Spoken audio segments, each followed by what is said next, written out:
AD is an altitude of an isosceles triangle ABC in which AB is equal to AC।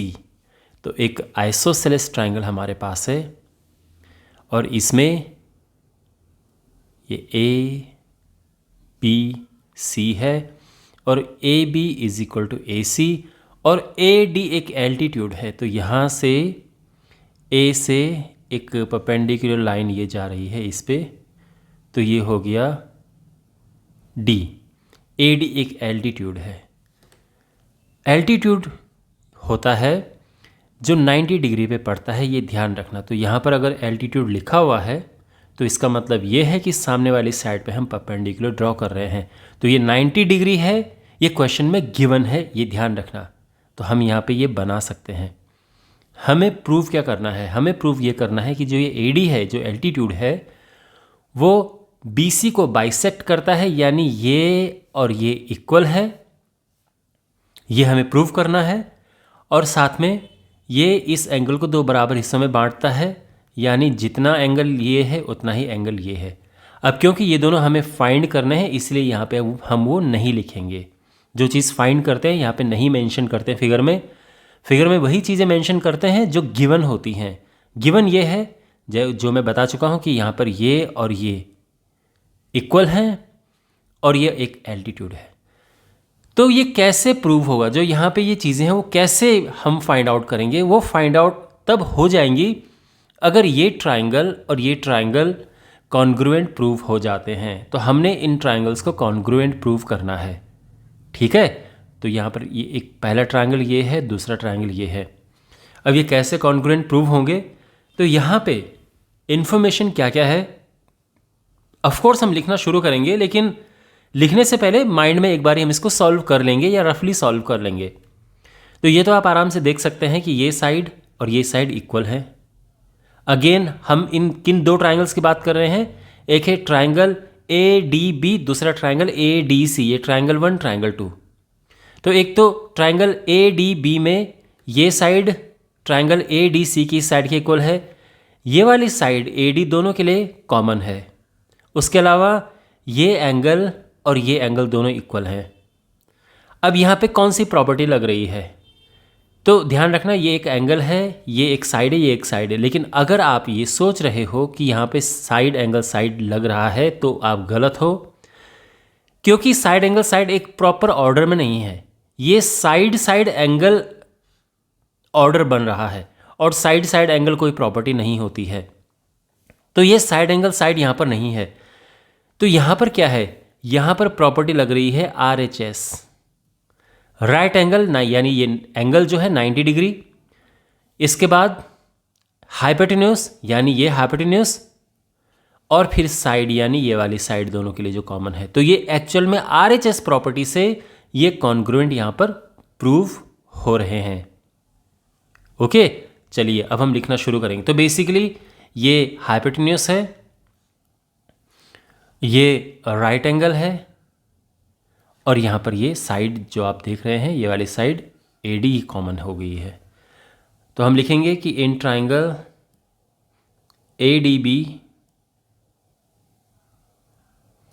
And triangle ADC, सबसे पहले R की बात करते हैं, यानी राइट एंगल की बात करते हैं। तो angle ADB is equal to angle ADC। क्यों? क्योंकि जो AD है वो परपेंडिकुलर है BC के, एक एल्टीट्यूड है वो। ये हो गया है। अब इसके बाद हाइपोटेन्यूस की बात करते हैं, यानी AB is equal to AC।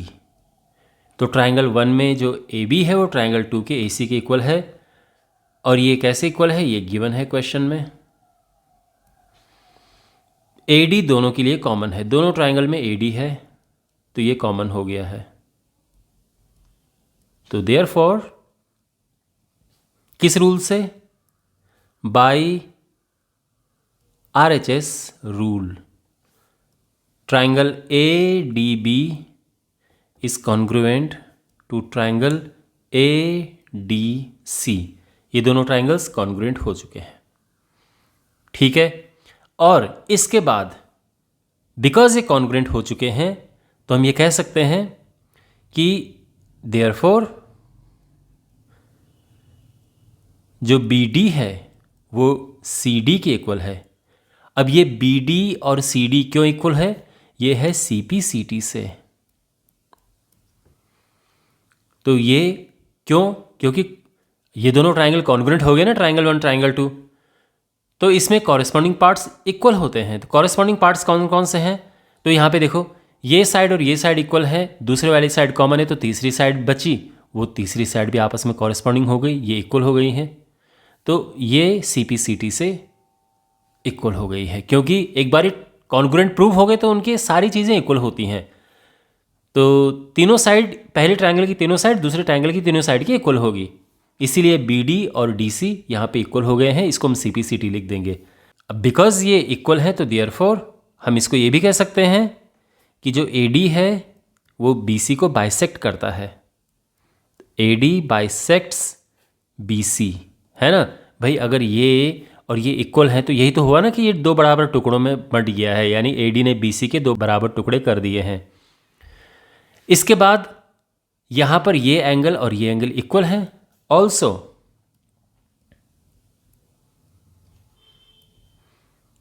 Angle BAD is equal to angle CAD। Reason same CP/CT। तो देयरफॉर हम ये कह सकते हैं, है ना, समझ गए ना, ये एंगल और ये एंगल इक्वल होंगे क्योंकि अगेन ये कॉरेस्पॉन्डिंग एंगल्स हैं और कॉन्ग्रुएंट ट्रायंगल में कॉरेस्पॉन्डिंग एंगल्स इक्वल होते हैं। कॉरेस्पॉन्डिंग एंगल्स मींस जो इक्वल साइड के सामने एंगल्स हैं, या जो बिल्कुल आपको देखो जैसे ये इक्वल साइड हो चुकी हैं प्रूफ, तो इनके सामने के एंगल भी इक्वल होंगे। तो ये है ना, बेसिकली इनको कॉरेस्पॉन्डिंग पार्ट्स कहते हैं। और ये कॉरेस्पॉन्डिंग एंगल्स हैं, ये कॉरेस्पॉन्डिंग साइड्स हैं, ये सब इक्वल होते हैं कॉन्ग्रुएंट ट्रायंगल्स में। तो यानी ये दोनों इक्वल हो गए हैं। इसका मतलब ये है that is AD bisects angle A। AD angle A को दो बराबर एंगल्स में डिवाइड करता है, इसका यही मतलब है। तो ये फर्स्ट पार्ट का आंसर ये है और सेकंड पार्ट का आंसर ये है। तो आई होप आपको ये समझ आ गया होगा।